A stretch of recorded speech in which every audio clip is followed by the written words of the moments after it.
Welcome also from my side.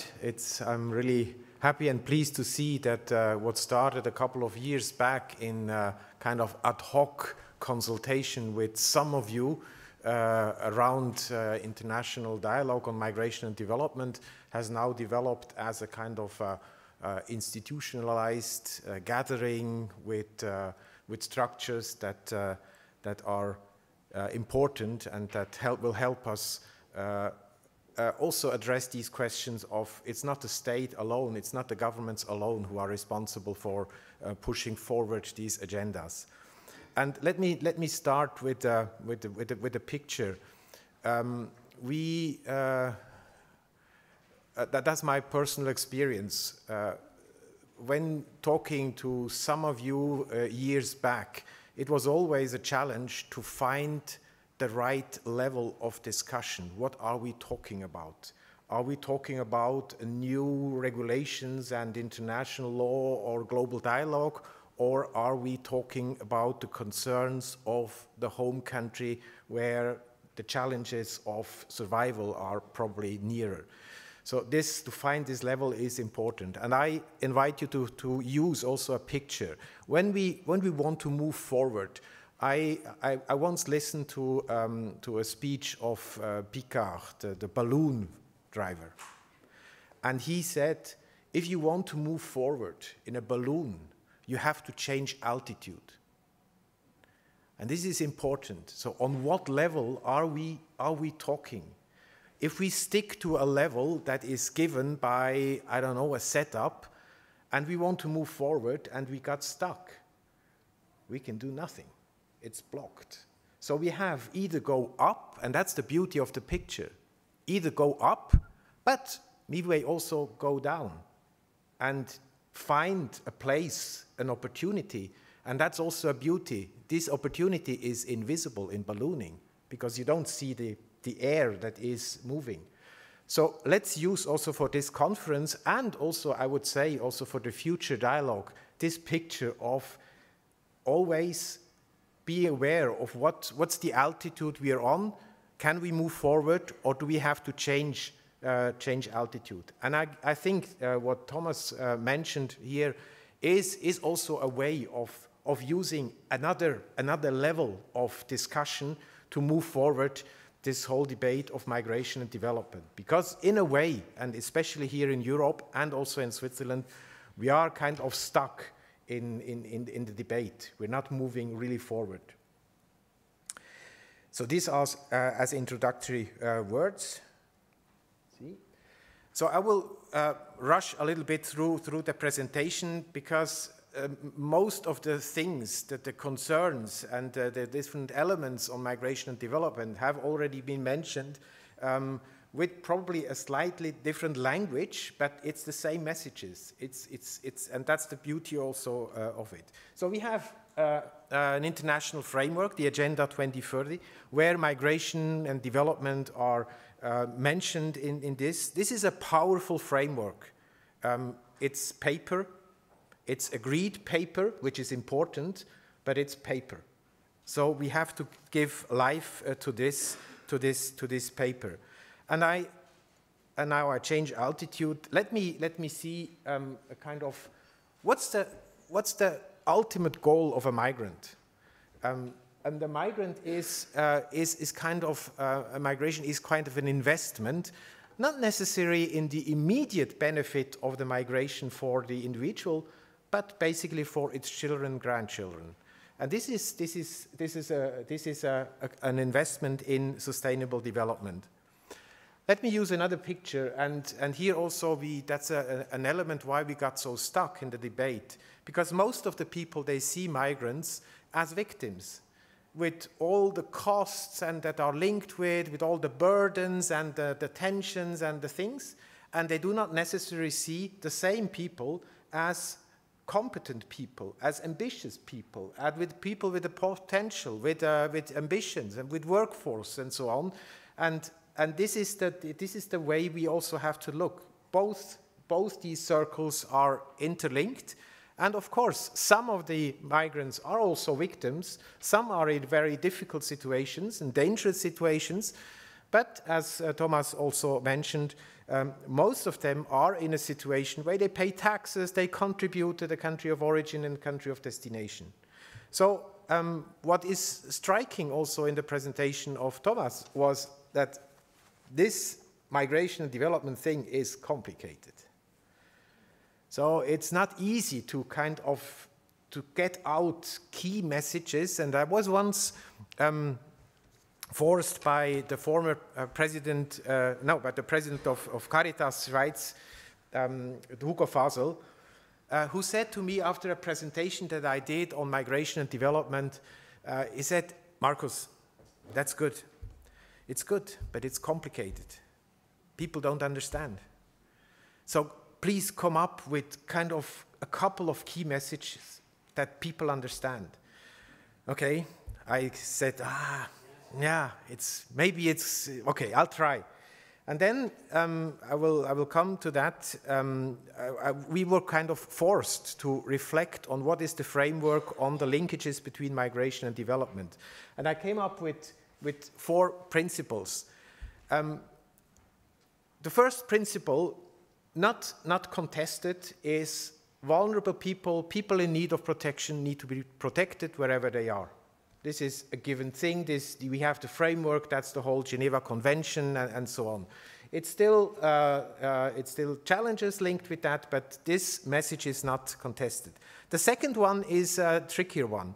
And it goes a little bit in the field, very much in the field what Thomas just mentioned. Sustainable development in a globalized economy requires flexible, safe, regular migration of labor forces.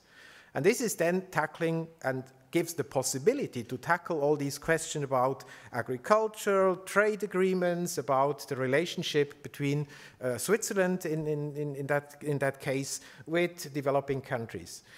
It cannot be that Swiss firms and enterprises are exploiting the African continent for the benefit for some private organizations.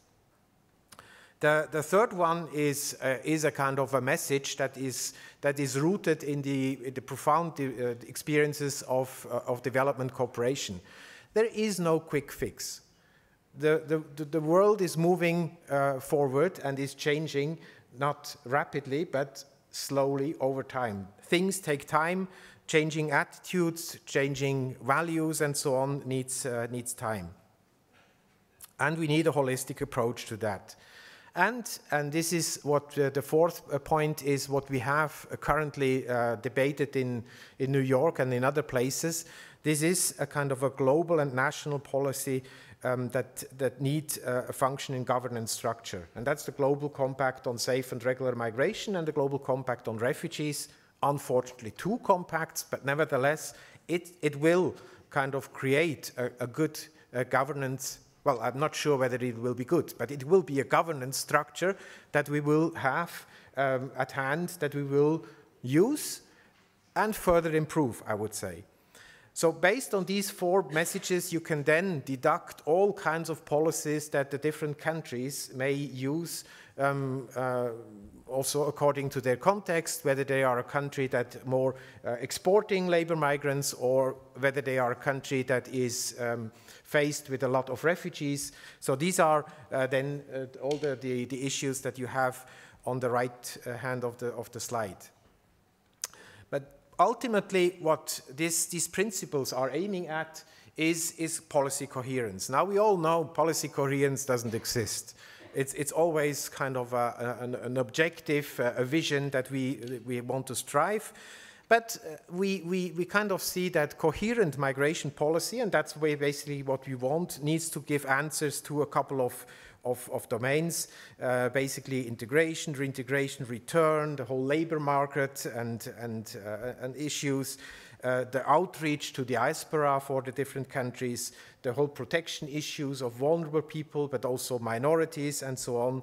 And of course, these international and regional networks, relationships that where, for example, as mentioned by Thomas, this common concern approach would be an added value and a welcome added value. Also, then the whole aspects of governance that are important.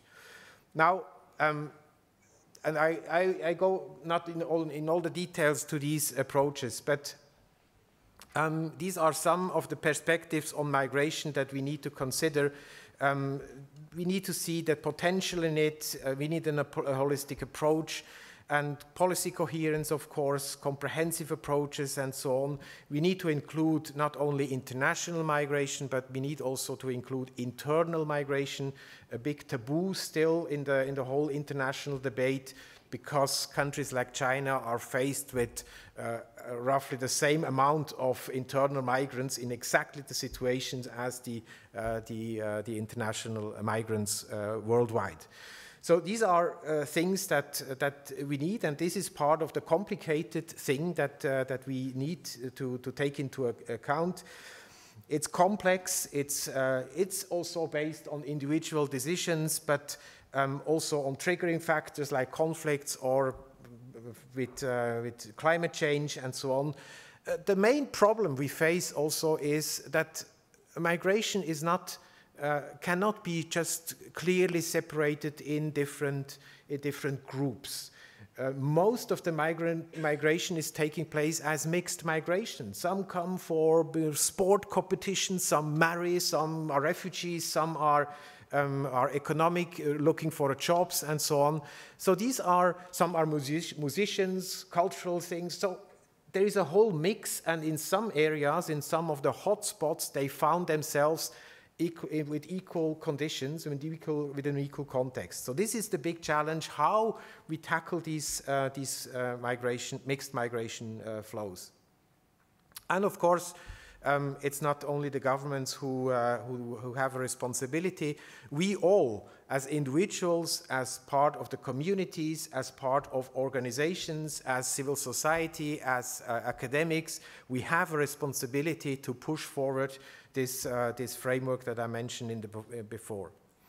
Now, the current debate that we have in Switzerland, and I'm an optimist by profession, is we had this debate about conditionality. We had this parliament who wrote into our dispatch of international cooperation that we have to link international cooperation with domestic Swiss migration policy, which basically means that we have to consider the whole asylum and return issues in our development cooperation. Now, the 4 principles that I mentioned before were kind of triggered by this mandate, because we said, how we want to do this? I mean, it is a decision, and we have it. We have to fulfill this. This is a mandate. And the best we can do is build a necessary framework where we can do then these linkages.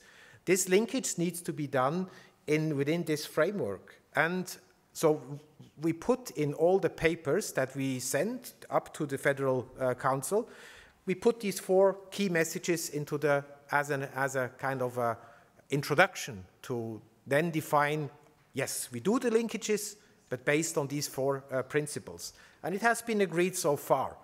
Or, I must probably say, not contested, because people did not see yet the explosive character of these 4 principles. But that's why we have the project of the common concern, where probably we will progress on this matter.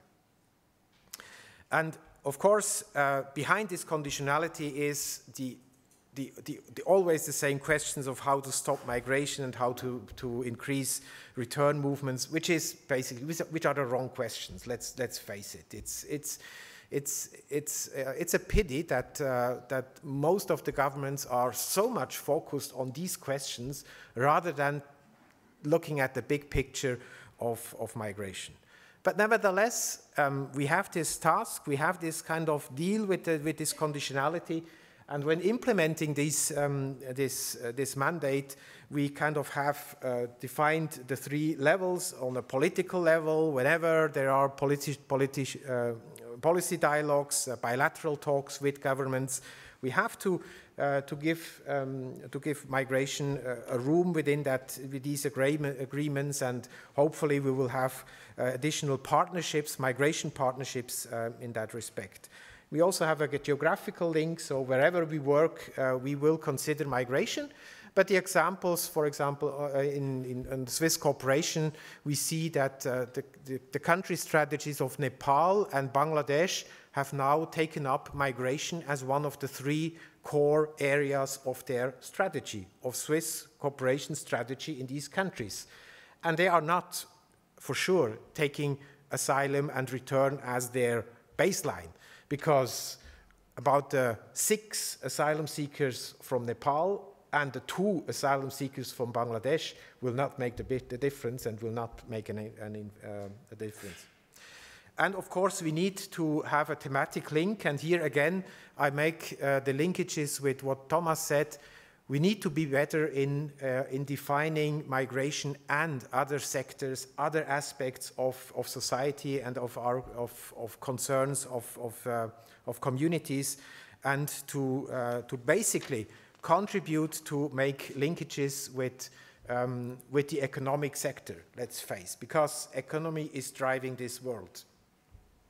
And let me close with a couple of probably it's a little bit provocative, but it's rather fair to say migration is development, because migration is driving the world. Migration, if you want to move forward, people want to move forward, they basically do not stay at the same place. They move either to a town or either to other places and so on. They explore the world. They are ambitious and they basically change the world. So therefore, development is also migration, because if you stick to the mandate of development, you want to improve the situation. And so you want to change patterns. You want to change attitudes and views and adapt to new things, improve their livelihoods. So therefore, also you have to, so to speak, migrate in your mind, migrate in your head. So this is a kind of a conclusion that I make. And I thought how to finish this speech. And I said, I came up with my 4 S. All these things, moving forward, exploring the world, and so on, we need to base it, these things need to be safe, because we live in dangerous times on different levels, and we have to make the world safer. This is a kind of also on a bottom line. We need to make the world sustainable. We have the agenda, as mentioned before. Let's take this framework and let's stick to this task to strive for sustainability. And the last one, I struggled a long time until I said, okay, slow. As I said, there are no quick fixes. So we have to also be able to wait until the right time. Or, as I said in the beginning, to change altitude to move forward. So see, this needs a little bit other competences as just we stick to the mandate, we stick to what we have agreed upon, and then go forward until we are right into the wall. And last sentence is, when talking about migration and development, 2 concepts are also conflicting, in so to speak. The one of innovation, of making things new, and the other is tradition, of sticking to values and sticking also to the power of communities, of local people, of local knowledge, and we have to find the right balance between the 2. Thank you.